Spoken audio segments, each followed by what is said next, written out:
Greetings. We continue our study of the Bride Unveiled, Part 3. This is Part 2 of that series.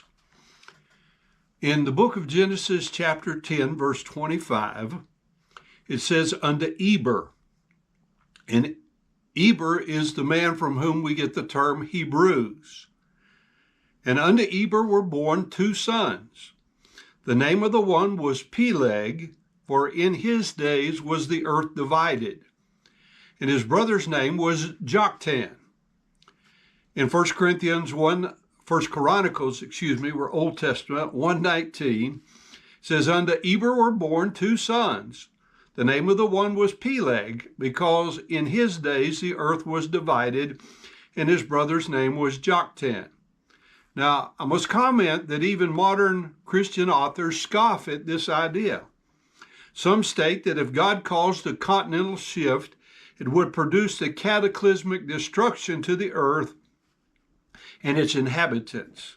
I suppose that they never read in the Bible all the times in which God suspended the natural consequences of things to accomplish his stated goals. A few examples come immediately to mind. The burning bush, the virgin birth, the fiery furnace, Daniel in the lion's den, Jesus healing every sickness and disease among the people, the feeding of the 5,000, Jesus walking on the water, Jesus calming the storm.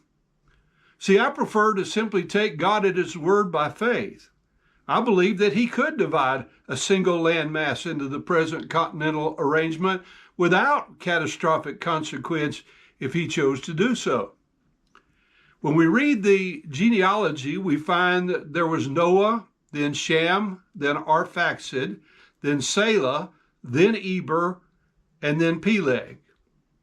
I need to insert a verifiable and observable fact from human history upon earth. After the confusion of the language into multiple languages and the scattering of men upon the earth by the division of the landmass, there has been a near universal, if not a universal, version or perversion in many cases of the story of the creation by God. The fall of man into sin, the flood as God's judgment upon sin, and the Tower of Babel and his judgment upon idolatry worship. There are a couple of maps that you can look up that depict the continued efforts of certain people groups to realize the original goal proposed at the Tower of Babel, making one's way to heaven by the works of one's own hand. The Fertile Crescent, ancient Babylon and Medo-Persia, which is modern Iraq and Iran, is filled with imitations of this great vision of a stairway to heaven.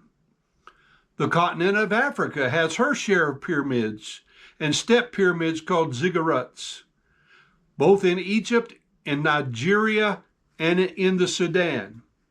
The continent of Europe has pyramids. We have ziggurats in France, Italy, Germany, Bosnia, Slovenia, Turkey, Russia, Greece, Sicily, etc. The continent of Asia has pyramids or ziggurats in China, Russia, etc. The continent of Australia has a pyramid near Queensland. In New Zealand, Tonga, Tambu, Mariana, Marquesa, Easter Islands, Malta. The continents comprising South and Central America also have pyramids and ziggurats. We find them in Peru and Mexico and Belize. Even the continent of Antarctica is said to have 3 man-made pyramids in a September 2012 article. Of course, their explanation is that they were built there before the place became frozen.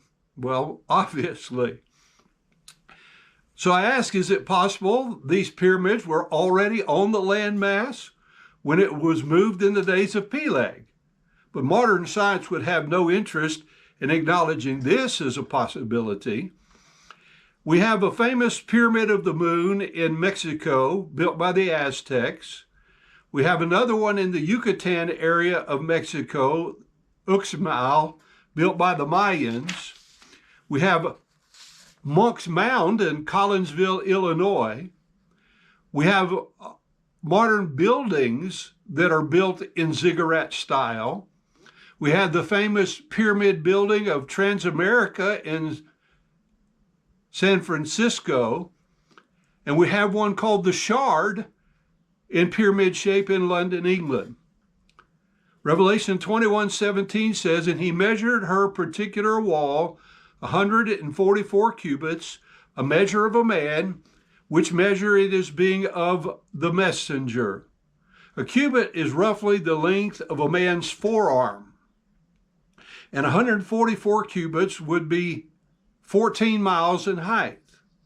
A cubit is commonly regarded to equal 18 inches or 1.5 feet. So 144 times 1.5 yields 216 feet. How it is stretched to be 14 miles is not told. And that reference of being 14 miles comes from the linguistic key on 860 and 861 pages. So the 216 feet is the standard unit. Revelation 21:18 says, in the building composition of her particular wall, it was being of jasper. In the building composition of the city, it was being purified gold, similar to clarified glass. And we employ Granville Sharp's rule there in that. In verse 19 says, and the foundations of the wall of the city, each one having been adorned and remaining so by means of a precious stone. The first particular foundation, the idea is it was adorned with a jasper. The second foundation was being adorned with a sapphire. The third, a chalcedony. The fourth, an emerald. And you can look up again pictures of these particular stones online. Then we move to verse 20, where it says the fifth foundation was being garnished or adorned with a sardonyx. The sixth, a sardius. The seventh, a chrysolite. The eighth, a beryl. The ninth, a topaz. The 10th, a chrysoprasus. The 11th, a hyacinth. And the 12th, an amethyst. And we will end there today and pick up on the gates next time.